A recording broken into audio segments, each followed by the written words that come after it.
बहुत समय पहले की बात है। चंद्रलोक नाम का एक राज्य था। इस राज्य में एक अद्भुत वृक्ष था, चंद्रकल्प वृक्ष, जो महल के कुछ दूरी पर था। यह वृक्ष असाधारण था। इसकी जड़ें गहरी थीं और माना जाता था कि यह वृक्ष पूरे राज्य में सुख समृद्धि की ऊर्जा फैलाता है। और जब इसकी पत्तियां झड़ती थीं, तो उन्हें पीसकर औषधि बनाई जाती थी, जो किसी भी बड़ा सा बड़ा रोगों का इलाज होता था। इसीलिए इस चंद्रकल्प वृक्ष को राज्य का रक्षक माना जाता था। पर एक दिन एक दुर्भाग्यपूर्ण घटना घट गई।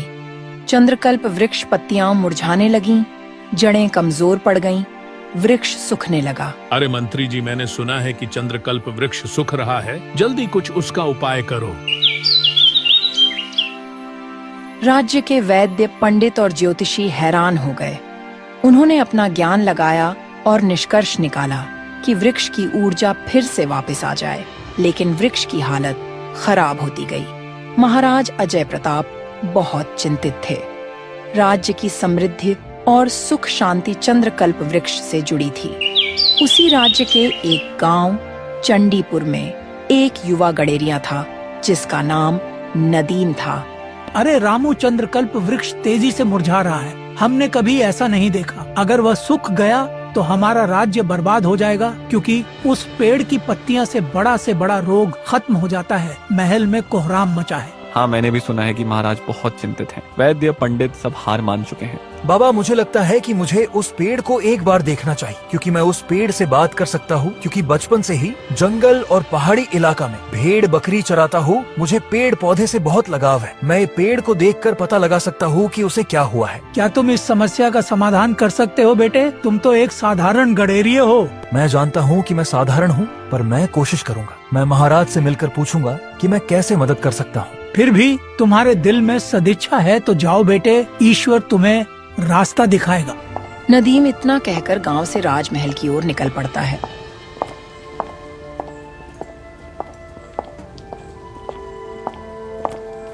महल पहुंचते ही नदीम को कुछ सैनिक रोकते हैं। रुको रुको, महल में ऐसे कोई भी नहीं जा सकता। पहले अपना परिचय दो। मेरा नाम नदीम है। मैं चंडीपुर का गडेरिया हूँ। मैं महाराज से मिलना चाहता हूँ। चंद्रकल्प वृक्ष के बारे में कुछ बात करनी है। गडेरिया और महाराज की भेंट, ये क्या मजाक है? तुम महाराज से नहीं मिल सकते, जाओ यहाँ से। कृपया मेरा संदेश महाराज तक पहुँचाओ। मैं उस चंद्रकल्प वृक्ष का मदद करना चाहता हूँ। सैनिक हिचकिचाते हैं। फिर एक सैनिक भीतर जाकर सूचना देता है। कुछ देर बाद महल का एक मंत्री बाहर आता है। कहो युवक, क्या बात है? तुम क्यों परेशान हो? मंत्री जी, मैंने सुना है कि चंद्रकल्प वृक्ष को सच्चे मित्र की दरकार है। मैं उसके लिए कुछ करना चाहता हूँ। तुम क्या करोगे? न बड़े वैद्य कुछ कर पाए, न पंडित कुछ कर पाए। तुम सामान्य गडेरिये क्या कर पाओगे? साधारण व्यक्ति असाधारण मदद कर सकता है। यदि उसके हृदय में सच्ची भावना हो तो मुझे महाराज से एक बार मिलने दिया जाए तो शायद मैं कुछ कर सकूं। मंत्री उसकी दृढ़ता देखकर सोच में पड़ जाते हैं। आखिरकार वह सहमत होते हैं। ठीक है, चलो मेरे साथ। महाराज स्वयं निर्णय लेंगे। मंत्री नदीम को अंदर ले जाते हैं, जहां महाराज अजय प्रताप चिंतित मुद्रा में बैठे थे। रानी विजय लक्ष्मी उनके पास खड़ी थी। मंत्री नदीम को भीतर लाते हैं। मंत्री जी, ये कौन है और इसे अंदर क्यों लेकर आए हो? महाराज, यह युवक नदीम है। यह कहता है कि वह चंद्रकल्प वृक्ष की समस्या का समाधान ढूंढना चाहता है। तुम कैसे मदद करोगे बेटा? बड़े बड़े विद्वान असफल हो गए, लेकिन उस वृक्ष को कोई सही नहीं कर पाया, तो तुम क्या कर पाओगे? महाराज, मैं जानता हूँ कि मैं न विद्वान हूँ न योद्धा, पर मुझे प्रकृति से प्रेम है। मैं पेड़ों, पक्षियों, जीवों से बात करने का प्रयत्न करता हूँ। हो सकता है कि मैं कोई सुराग खोज निकालूं। बस मुझे अनुमति दें कि मैं वृक्ष के पास कुछ दिन रह सकूं। अच्छा तो ठीक है, यह असाधारण बात है, पर तुम्हारी आंखों में सच्चाई है। मैंने सुना है कि सच्चे हृदय वालों को प्रकृति संकेत देती है। जाओ, वृक्ष के पास में रहो, वृक्ष के पास समय बिताओ, और यदि कोई मार्ग मिल जाए तो हमें बताना। ईश्वर तुम्हारे मार्ग में मदद करे पुत्र। तुम बहुत नेक दिल इंसान लग रहे हो। नदीम उस वृक्ष के पास जाता है।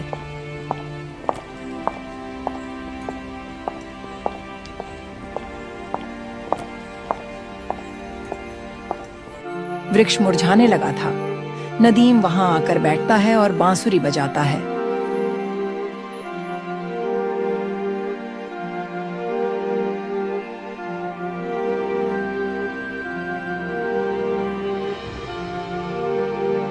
रात और दिन उसके पास वक्त गुजारता है और वृक्ष से बातें करने की कोशिश करता है, मानो कोई जीवंत प्राणी हो। हे वृक्ष महाराज, मुझे संकेत दो, तुम्हें क्या चाहिए? तुम क्यों मुरझा रहे हो? मैं तुम्हारी मदद करना चाहता हूँ।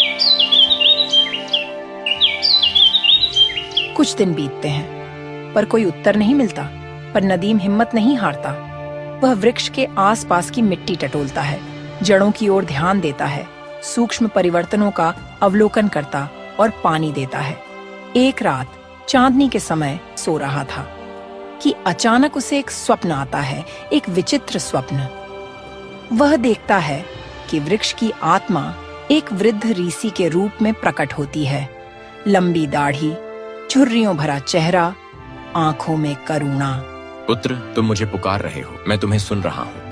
आप वृक्ष की आत्मा है? मुझे विश्वास नहीं हो रहा है। हाँ, मैं इस वृक्ष का जीवन स्रोत हूँ। मैं थक गया हूँ, कमजोर पड़ गया हूँ, क्योंकि मुझे कोई सच्चा मित्र नहीं मिल रहा है। मित्र? मैंने सुना है पर समझ नहीं पाया कि एक वृक्ष को मित्र की क्या जरूरत। ताकि वह मेरा दर्द समझे, मेरी देखभाल करे, मेरे अस्तित्व को पहचान दे। अब तक लोग मुझसे औषधि लेते रहे, मेरी छाया में आराम करते रहे, पर किसी ने मेरे मन का दुख न समझा। मैं अकेला हूँ, मैं प्रकृति के संतुलन से जुड़ा हूँ, पर अब संतुलन बिगड़ रहा है। मुझे एक ऐसा मित्र चाहिए जो मेरे लिए कुछ त्याग कर सके, मेरे साथ चल सके, मुझे नई ऊर्जा दे सके। मैं तुम्हारे साथ हूँ मित्र। मैं तुम्हारे लिए क्या कर सकता हूँ बताओ? अब से मैं तुम्हारा मित्र हूँ। तो ठीक है मित्र। उत्तर मोती में छिपा है। 3 मोती जो अलग अलग स्थानों पर हैं। वे मोती मेरे लिए नई ऊर्जा का संचार करेंगे, पर उन्हें पाना आसान नहीं है। क्या तुम इसके लिए तैयार हो? मैं तैयार हूँ मित्र, बताओ मुझे क्या करना है। तो ठीक है। पहला मोती निर्मल नदी के उस पार कंचन वन में है, जिसे एक दानवी गिरगिट निगल कर सोया पड़ा है। दूसरा मोती रुद्र गुफा में छिपा है, जहाँ एक रहस्यमयी आवाज तुमसे सत्य उगलवाएगी। तीसरा मोती बर्फीली पहाड़ पर है, जहाँ बर्फ की देवी की परीक्षा देनी होगी। तीनों मोती प्राप्त कर लाओ और उन्हें मेरी जड़ के समीप प्रत्यारोपित करो, तब मुझे नया जीवन मिलेगा। और हाँ, इस कार्य के लिए तुम्हें साहस, सत्यनिष्ठा और त्याग की जरूरत होगी। तभी नदीम का स्वप्न टूट जाता है। नदीम जाग उठता है।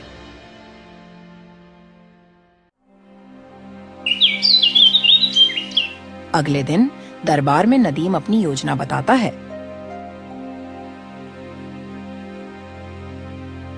तो तुम्हें 3 मोती खोजनी है, लेकिन वह कहाँ मिलेगी? महाराज, निर्मल नदी पार, कंचन वन, रुद्र गुफा और बर्फीली पहाड़ पर। वहाँ पर मुझे अकेले जाना होगा। ये बहुत खतरे से भरा है। दानवी गिरगिट, रहस्यमयी आवाज, बर्फ की देवी, ये सब तुम कैसे करोगे? मैं जानता हूँ आसान नहीं है, पर मैं कोशिश करूंगा। वृक्ष हम सब के लिए महत्वपूर्ण है। मैं अपने प्राण भी दांव पर लगाने को तैयार हूँ। बेटा, यह कठिन यात्रा है, पर हमारे पास और कोई उपाय भी नहीं है। मैं तुम्हें आशीर्वाद देती हूँ कि तुम सफल होकर आओगे। अच्छी बात है। हम तुम्हें भोजन, पानी और एक घोड़ा देंगे। यदि कोई और सहायता चाहिए तो बताओ। बस इतना ही पर्याप्त है महाराज। अपने हृदय में विश्वास लिए मैं निकलूंगा। अब मुझे इजाजत दीजिए।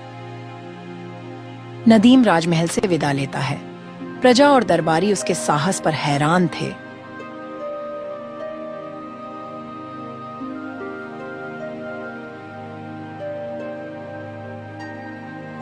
जाते जाते कुछ दिन की यात्रा के बाद नदीम निर्मल नदी के तट पर पहुंचता है।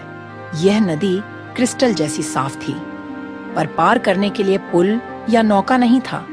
नदी के किनारे उसे एक बूढ़ा मछुआरा मिलता है और कृषकाय छोटी नौका के पास बैठा हुआ था। वह उसके पास जाता है।